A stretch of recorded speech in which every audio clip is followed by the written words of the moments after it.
Welcome students of class 10th. Your topic is pair of linear equations in two variables. Please, I am giving you a suggestion which I give always. Okay. Suggestion is this: please don't left any video and watch the videos regularly. Regularly means जिस दिन upload हो उसी दिन. ठीक है. This chapter is related with the chapter linear equation in two variables of class 9th. यानी 9th class में जो linear equations in two variables chapter था, वो जिसका अच्छा प्रिपेयर है उसको ये चैप्टर बहुत अच्छे से समझ में आएगा. ठीक है. तो please some things as like the solutions of the equations या consistent, inconsistent, intersecting lines, parallel lines, coincident lines, ये सारे जो चीज़ें हैं वो आपको मैं प्रीवियस वीडियोस पे एक्सप्लेन कर चुका हूँ. एक बार मैं फिर से याद दिला दूँ. If the condition is a1/a2 is not equal to b1/b2 then it is intersecting lines means unique solution. This type of this is the solution. Solution का मीन्स है यहाँ पर उस लाइन का पॉइंट. यहाँ पे ये पॉइंट इन दोनों लाइंस का पॉइंट है, इसलिए this is called the solution of the both lines. If a1/a2 is equal to b1/b2 is equal to c1/c2, then this is the condition. One line and another line on it means coincident lines, and these two conditions are called the consistent. यानी जिसमें solution हो, इसमें infinite, इसमें 1. If a1/a2 is equal to b1/b2 but not equal to c1/c2, then it is the condition of parallel lines, and this is called the inconsistent. यानी pair कैसा होगा? Inconsistent, जिसमें solution नहीं होगा. सॉल्यूशन क्यों नहीं होगा? Because lines are parallel. These lines will not touch to each other at any point if you are extending it at infinite. ठीक है. तो जब ये एक दूसरे को टच नहीं करेंगी तो कहीं पे भी कॉमन पॉइंट इनका नहीं होगा, यानी सॉल्यूशन नहीं होगा. तो ये मैं सब आपको प्रीवियस वीडियो में बता चुका था. Now you have to solve the pair of linear equations in two variables. यानी अब आपको पेयर को, जो पेयर है किसका, linear equation in two variables, उसको सॉल्व करना है. तो सॉल्व करने के लिए आपको इस चैप्टर में 4 मेथड्स सीखने हैं. चैप्टर लेंदी जाएगा बिकॉज क्वेश्चंस को इसमें करने में थोड़ा सा टाइम टेकन क्वेश्चंस हैं, टाइम लगता है. टफ नहीं है बट टाइम टेकन है, थोड़ा लेंदी है. तो 4 मेथड जो आपको सीखने हैं वो एक पहला होगा ग्राफिकल मेथड, फिर सब्स्टिट्यूशन मेथड, एलिमिनेशन मेथड और क्रॉस मल्टीप्लिकेशन मेथड. तो ये 4 मेथड्स हैं. 1 बाय 1 करके मैं आपको सारे सिखा दूंगा. Today we will teach solutions of the pair of linear equations in two variables by the graphical method. एक चीज मैं और आपको बता दूं, कहीं कहीं पे सिस्टम ऑफ द इक्वेशंस भी लिखा मिल सकता है किन्हीं बुक्स में. ठीक है. तो आपको जो है समझ जाना है कि सिस्टम भी लिखा है तब भी वो पेयर की बात कर रहा है. तो ग्राफिकल मेथड से कैसे सोल्यूशन फाइंड करते हो. For example 2 equations are given. कैसी equations? Linear equation in two variables. दोनों इक्वेशंस का ग्राफ कैसा होगा? Straight line. ग्राफिकल मींस उन दोनों इक्वेशंस को आपको ग्राफिकली कार्टेशियन प्लेन में रिप्रेजेंट करना है. कार्टेशियन प्लेन में रिप्रेजेंट कैसे करेंगे? You have to find the at least 2 solutions of each equation. 2 solutions of each equation. क्यों? अगर आपको 9th का याद होगा ये चैप्टर, तो उसमें क्या होता था, लाइन यानी ग्राफ ड्रॉ करने के लिए मिनिमम 2 पॉइंट चाहिए. बिकॉज कोई स्ट्रेट लाइन आपको ड्रॉ करनी है तो 2 डिस्टिंक्ट पॉइंट होंगे तो उनको ज्वाइन करा दोगे. इसलिए 2 सॉल्यूशंस फाइंड करेंगे और उनको प्लॉट कर देंगे, उन्हीं को ज्वाइन करा देंगे, उनके ग्राफ बन जाएंगे. जहां पे दोनों ग्राफ इंटरसेक्ट कर जाएंगे that will be the common solution of both the lines. तो ये करना है. तो एनसीईआरटी का फर्स्ट क्वेश्चन. अब आपको हम सिखाते हैं solutions by graphical method. Graphical method किस चीज का ग्राफिकल मेथड है? To find the solution of the pair of linear equations in two variables by graphical method. ठीक है. तो first question is this: 10 students of class 10th took part in a mathematics quiz. If the number of girls is 4 more than the number of boys, find the number of the boys and girls who took part in the quiz. Question को समझिए.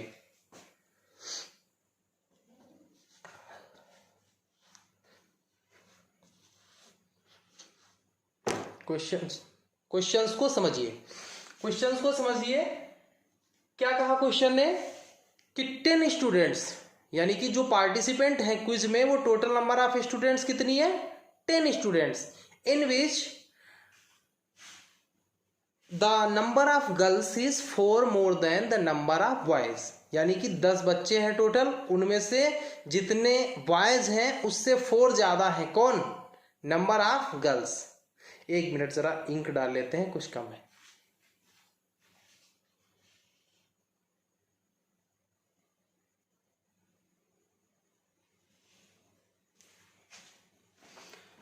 देखो question समझ लीजिए एक बार फिर से कि 10 students है टोटल. 10 में से नंबर ऑफ गर्ल्स जो है वो बॉयज से 4 ज्यादा है. क्या करना है आपको? लेट कर लिया. Let number of boys is equal to x and number of girls is equal to Y.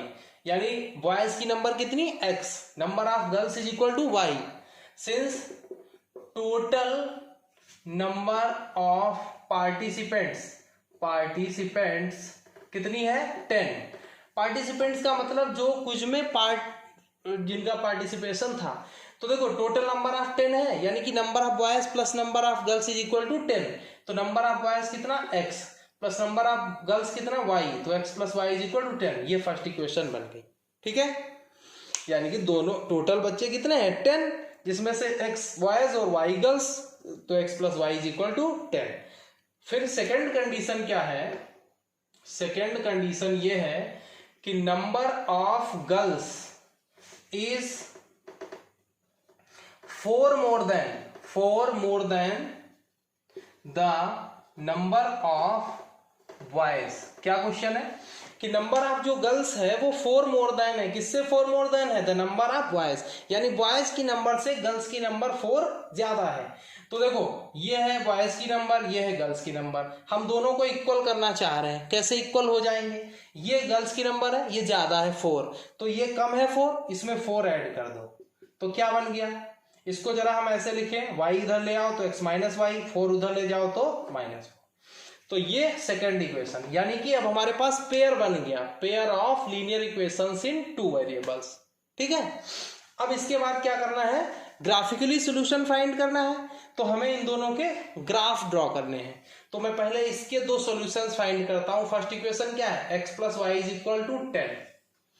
तो देखो x plus y is equal to 10, ये फर्स्ट इक्वेशन थी. इसमें क्या कर लीजिए? 2 सॉल्यूशंस फाइंड करो. Why are we finding 2 solutions? Because to draw a line it is necessary to find at least 2 distinct point of that line. तो इसमें put x is equal to 0.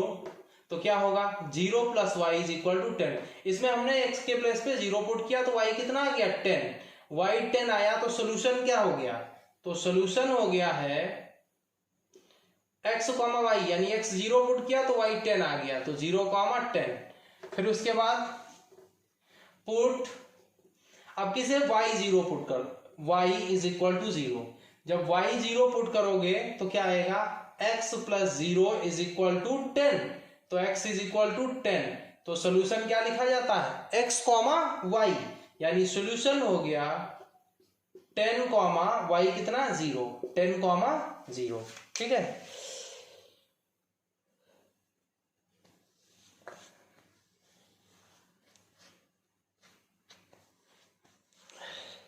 बहुत पसीना आ रहा है.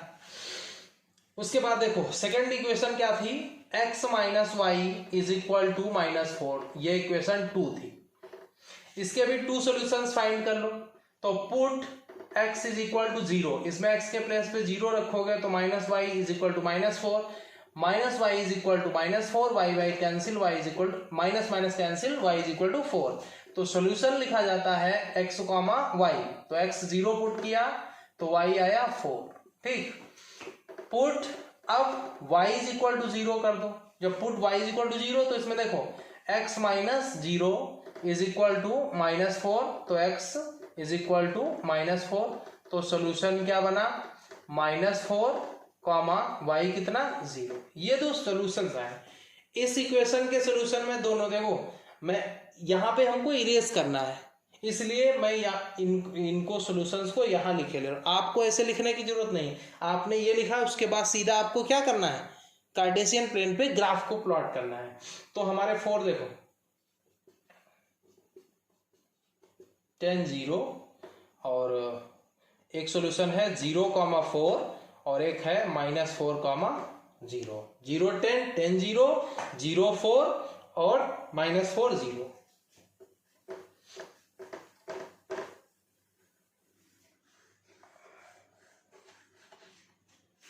अब हम ग्राफ बना रहे हैं Cartesian plane.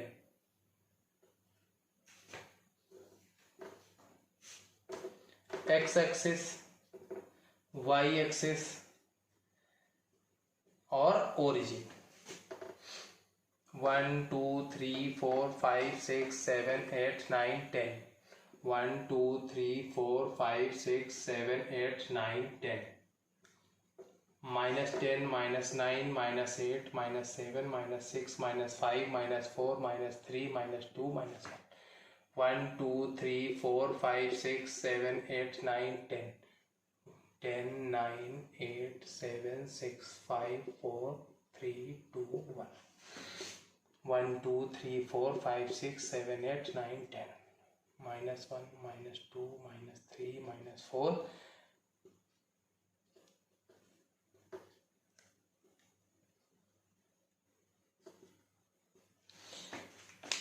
it is a small board so please try to understand okay। छोटा बोर्ड है तो बहुत बड़ा सा कार्टेशियन प्लेन यानी ये नंबर्स दूर दूर नहीं हो सकती हैं। 1 2 3 4 5 6 7 8 9 10।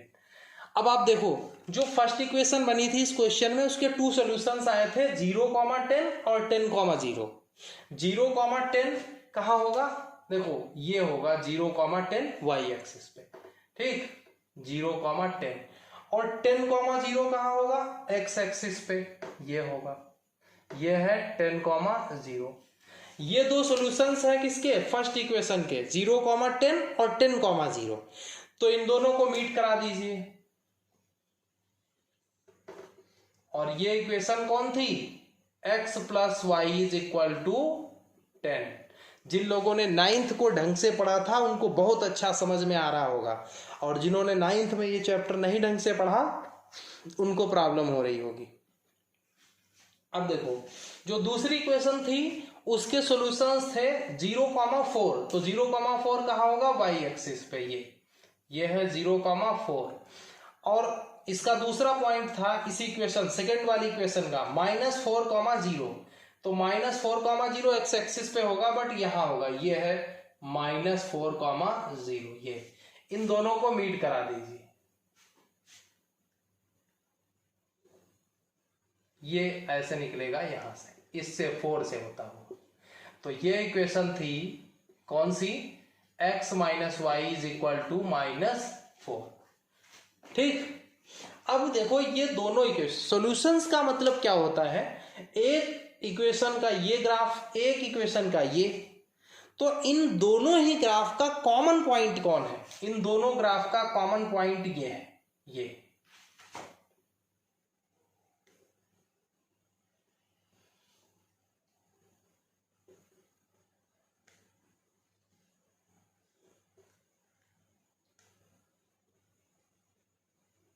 आप फेयर पे बनाएंगे तो आपका अच्छा बनेगा, ऐसा नहीं बनेगा, आप ढंग से बनाएंगे, ठीक है। तो इन दोनों का कॉमन पॉइंट देखो कहाँ है, ये कॉमन पॉइंट है, ठीक।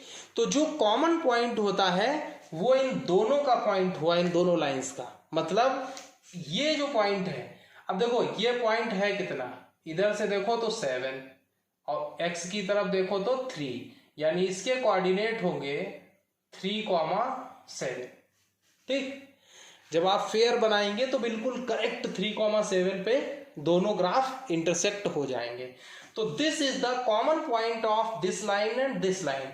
तो means this is the point which lies on both the lines, means common point है। तो ये सॉल्यूशन हो गया किसका, जो दो इक्वेशंस बनी थी। तो सॉल्यूशन यानी क्या हुआ, सॉल्यूशन हो गया 3,7।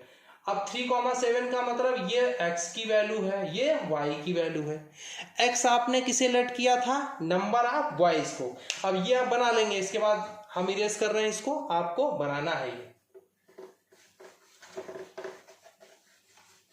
अब आपका जो सॉल्यूशन आया वो 3,7 आया। x की वैल्यू 3, y की वैल्यू, तो x आपने नंबर ऑफ बॉयज लेट किया था, therefore number of boys is equal to x and number of girls is equal to y।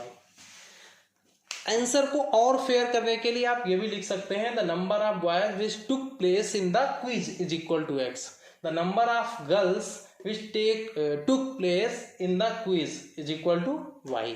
ठीक है, तो यहाँ पे x कौन है, x माना था बॉयज को, तो x की वैल्यू क्या है 3, यानी नंबर ऑफ बॉयज का कितना 3। Number of girls y let किया था, y की वैल्यू क्या है, आपको यहाँ पे मैंने एक्सप्लेन करने के लिए इज इक्वल टू x लिखा था, जो आपको यहाँ पे नहीं लिखना, आपको सीधे लिखना है number of boys 3, number of girls is equal to 7। अब आप आंसर चेक करिए। आंसर कैसे चेक करना है, टोटल नंबर ऑफ स्टूडेंट 10 थी, तो 3 + 7 ऐड करो 10 हो जाएगा। Number of girls 4 more than boys, तो 7 जो है वो 3 से 4 मोर देन है। मैंने बहुत ही स्लो स्पीड में ये क्वेश्चन कराया ताकि आपको ग्राफिकल मेथड समझ में आ जाए, और इसका सेकंड पार्ट ऐसे ही है, वो आपके लिए होमवर्क है। अब देखते हैं क्वेश्चन नंबर सेकेंड।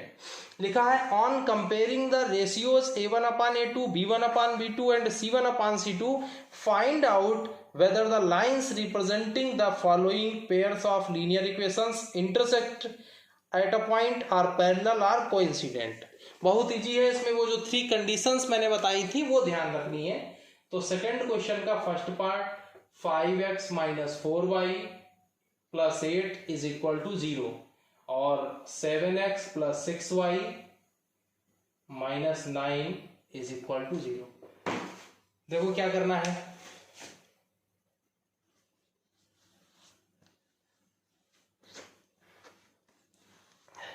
देखिए इसको कंपेयर करिए a1x + b1y + c1 से। तो a1 कितना हो जाएगा, a1 इज इक्वल टू 5। ये मैं सिखा चुका हूं कैसे कंपैरिजन होता है, अब बार बार नहीं बताना है, फर्स्ट वीडियो यही था।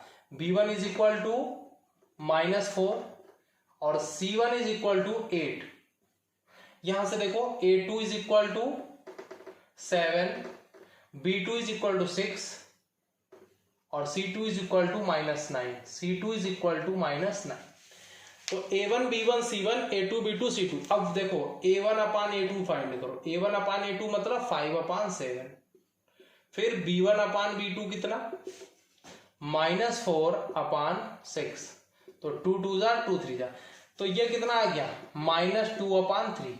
अब देखो a1/a2 इज 5/7, b1/b2 इज -2/3, तो a1/a2 is not equal to b1/b2। लिखेंगे since a1/a2 is not equal to b1/b2। ये कंडीशन किसकी थी, इंटरसेक्टिंग लाइंस की। Therefore given pair of linear equations in two variables,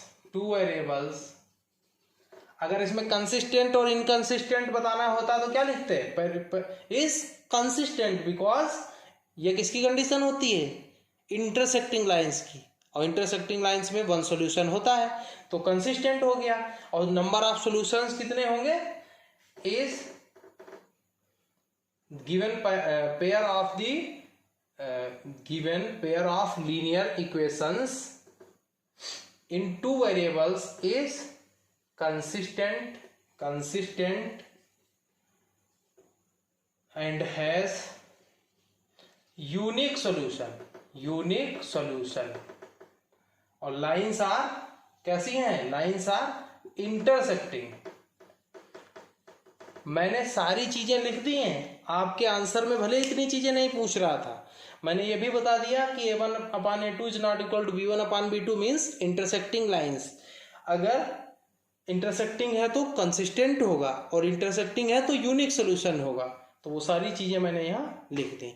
जल्दी में लिखता हूँ, अगर राइटिंग में कोई दिक्कत लगे तो आप मेरी राइटिंग के साथ साथ मैं मुंह से भी बोलता हूँ तो उसको सुनिए, तो अगर कहीं पे ना भी समझ आए तो जो मैंने डिक्टेट किया है उससे आप समझ जाएं।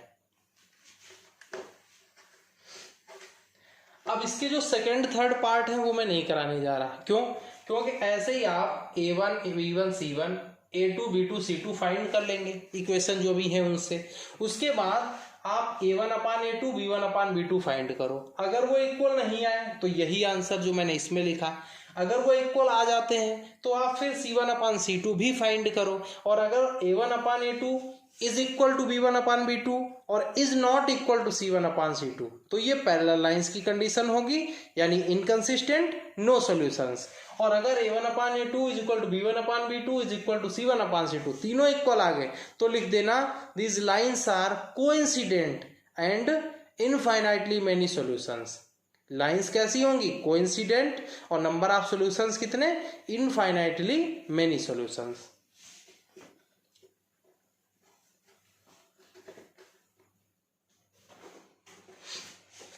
फिर देखो, तो पहले में आपको हमने तो सारी चीजें बता दी थी, बट क्वेश्चन में जानते हो क्या पूछ रहा था? इंटरसेक्ट, केवल ये बताना था इंटरसेक्ट, पैरेलल या कोइंसिडेंट। तो अगर आपको सारी चीजें नहीं लिखनी है, आप आंसर में सभी चीज भले ना लिखिए, लेकिन इंटरसेक्ट, पैरेलल लाइंस और कोइंसिडेंट जरूर लिख देना है। तो थर्ड क्वेश्चन देखो, on comparing the ratios a1/a2 b1/b2 and c1/c2 find out whether the following pair of linear equations are consistent or inconsistent। तो देखिए इसमें भी एक दो पार्ट करा देते हैं। कंसिस्टेंट और इनकंसिस्टेंट पूछा है, तो दो कंडीशन है कंसिस्टेंट की, एक है इनकंसिस्टेंट की। अगर इंटरसेक्टिंग लाइन है तब भी कंसिस्टेंट, कोइंसिडेंट है तब भी कंसिस्टेंट, और पैरेलल लाइंस होती हैं तो इनकंसिस्टेंट। तो हम सेकेंड पार्ट इसका देखो, थर्ड का।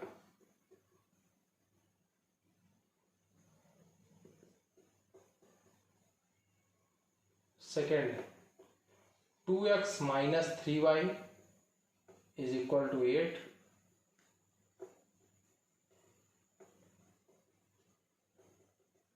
4x - 6y is equal to 9, 2x - 3y is equal to 8। अब देखो a1 कितना, इससे कंपेयर करो 2, b1 कितना -3 और c1 कितना -8। यहां पे एक कंफ्यूजन हो जाता है अक्सर।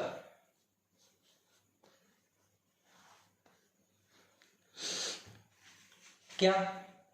C1 इसको 8 देखते हैं बच्चे और C1 8 लिख देते हैं, बट जो जनरल फॉर्म होती है उसमें इक्वल के लेफ्ट साइड में C होता है। तो अगर आप 8 को लेफ्ट साइड में लाएंगे ट्रांसपोज करके तो -8 हो जाएगा, मीन्स C1 है -8। ऐसे इधर देखो, फिर देखो A2 है 4, B2 है -6 और C2 है ये 9, इधर जाएगा तो माइनस का हो जाएगा। ठीक, अब आप फाइंड करो a1/a2 कितना 2 और a2 4, यानी 2 1 जा 2 2 जा 1/2। फिर b1/b2 कितना -3 और ये -6, तो ये कट के माइनस माइनस कैंसिल 1/2। फिर C1/C2 केवल -8/-9, यानी ये हो गया 8/9। तो कहने का मीन्स देखो 1/2 a1/a2, 1/2 b1/b2, तो a1/a2 और b1/b2 are same, but this is 8/9, different है। तो लिखेंगे since a1/a2 is equal to b1/b2 but not equal to c1/c2। ये कंडीशन किसकी होती है? पैरेलल लाइंस की। देयरफॉर गिवन, और पैरेलल लाइंस का मतलब नो सॉल्यूशन, और नो सॉल्यूशन को ही कहते हैं inconsistent। therefore given pair of linear equation in two variables is inconsistent. ठीक, क्या लिखा मैंने? a1 upon a2 is equal to b1 upon b2 is not equal to c1 upon c2. Therefore, given pair of linear equations in two variables is inconsistent. ठीक है, एक part इसका और देख लो.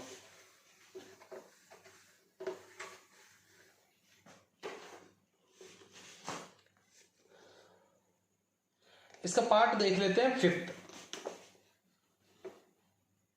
4/3x plus 2y is equal to 8. 2x plus 3y is equal to 12.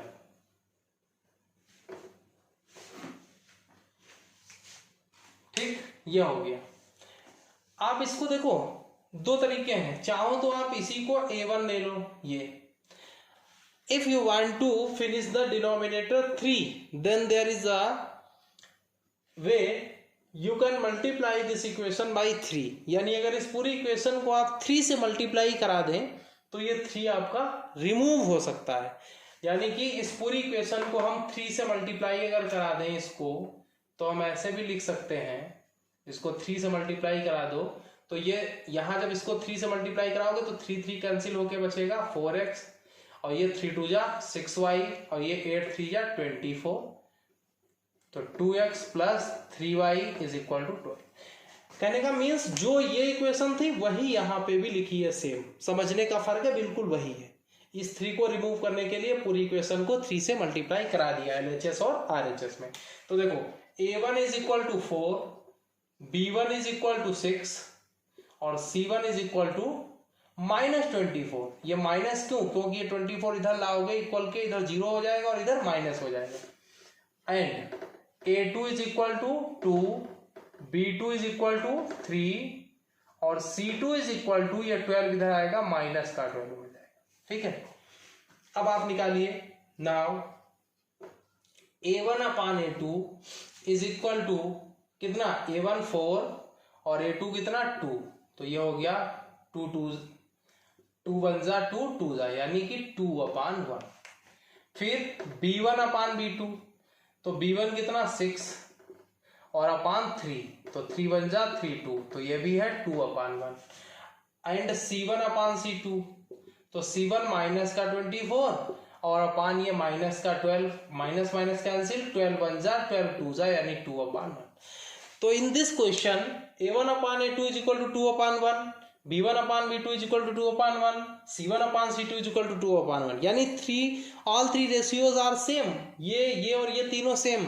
और ये जब तीनों सेम आते हैं तो मैंने आपको बताया था कोइंसिडेंट लाइंस होती हैं. कोइंसिडेंट लाइंस मतलब जस्ट एक दूसरे के ऊपर, यानी ये और ये दोनों लाइन एक दूसरे के ऊपर बनेंगी. और जब दोनों एक दूसरे के ऊपर होंगी तो दोनों में कॉमन पॉइंट्स कितने होंगे? इनफाइनाइट. और उसी कंडीशन को भी कहते हैं कंसिस्टेंट, यानी सॉल्यूशंस बहुत होंगे. और जब सॉल्यूशंस होते हैं भले एक हो तो वो कंसिस्टेंट कहलाता है. तो लिखेंगे since a1 upon a2 is equal to b1 upon b2 is equal to c1 upon c2, therefore given pair of linear equation in two variables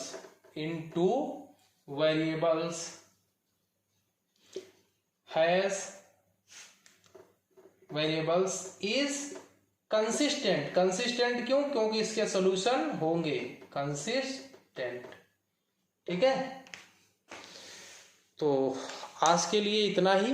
और एक बार फिर आपसे हम रिक्वेस्ट कर रहे हैं कि please watch the videos very carefully from beginning to end and prepare the notebooks regularly in fair way.